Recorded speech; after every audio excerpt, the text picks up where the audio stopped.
राहुल गांधी को मातृभाषा हिंदी से ज्यादा अंग्रेजी से प्यार क्यों है?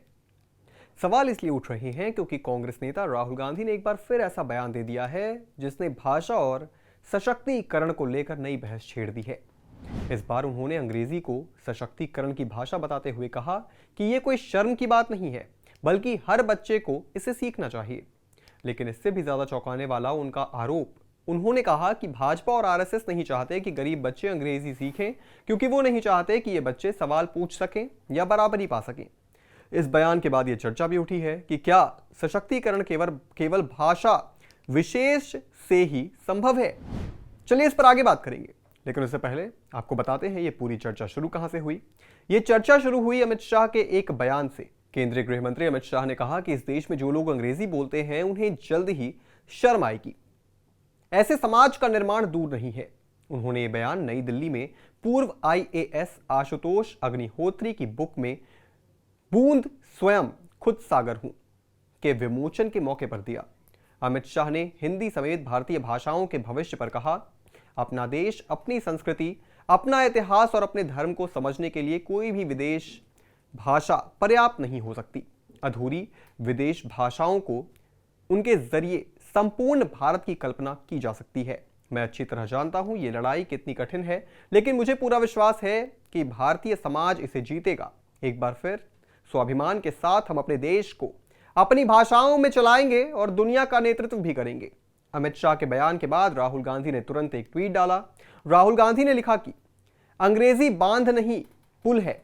अंग्रेजी शर्म नहीं, शक्ति है। अंग्रेजी जंजीर नहीं, जंजीरें तोड़ने का औजार है। बीजेपी आरएसएस नहीं चाहते कि भारत का गरीब बच्चा अंग्रेजी सीखे, क्योंकि वो नहीं चाहते कि आप सवाल पूछें, आगे बढ़ें, बराबरी करें। आज की दुनिया में अंग्रेजी उतनी ही जरूरी है जितनी आपकी मातृभाषा, क्योंकि यही रोजगार दिलाएगी, आत्मविश्वास बढ़ाएगी। भारत की हर भाषा में आत्मा है, संस्कृति है, ज्ञान है। हमें उन्हें संजोना चाहिए और साथ ही हर बच्चे को अंग्रेजी सिखानी है।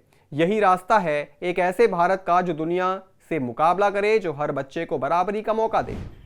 चलिए, राहुल गांधी का अपना मत हो सकता है, लेकिन यहीं से कुछ सवाल भी निकल कर आते हैं जिन पर राहुल गांधी के विचार देश को जरूर जानने चाहिए और देश जरूर जानना भी चाहता है।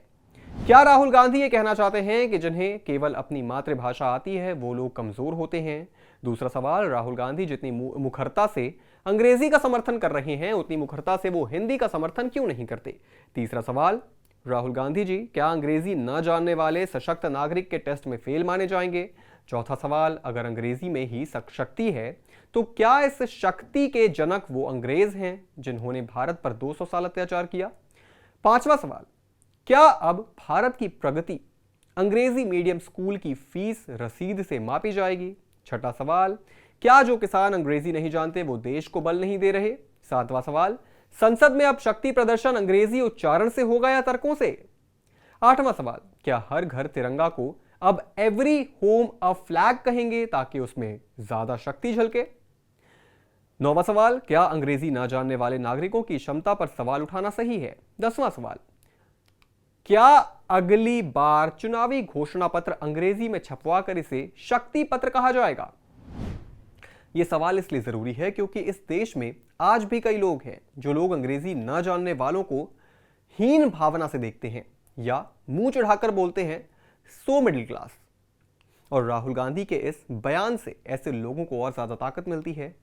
यह सुनकर उनके ईगो को सेटिस्फैक्शन मिलता है। और बात यहां पर सिर्फ हिंदी की नहीं है, यहां पर बात उन सभी मदर टंग की है, उन सभी लोगों की है जो अपनी मातृभाषा पर गर्व करते हैं। आज के दौर में यह जरूरी है कि हम किसी भी भाषा को योग्यता या क्षमता का एकमात्र पैमाना ना माने। यह जरूरी नहीं है कि सवाल वही पूछ सकता है जिसे अंग्रेजी आती है, सशक्त इंसान वही है जिसे अंग्रेजी आती है। हमें हिंदी पर गर्व होना चाहिए। इस देश के अंदर 459 भाषाएं बोली जाती हैं, हमें उन सभी भाषाओं पर गर्व होना चाहिए। इस पूरी खबर पर आप क्या सोचते हैं दोस्तों, हमें कमेंट करके जरूर बताएं। देश और दुनिया की तमाम बड़ी खबरों से जुड़े रहने के लिए आप देखते रहें आय ऑन भारत।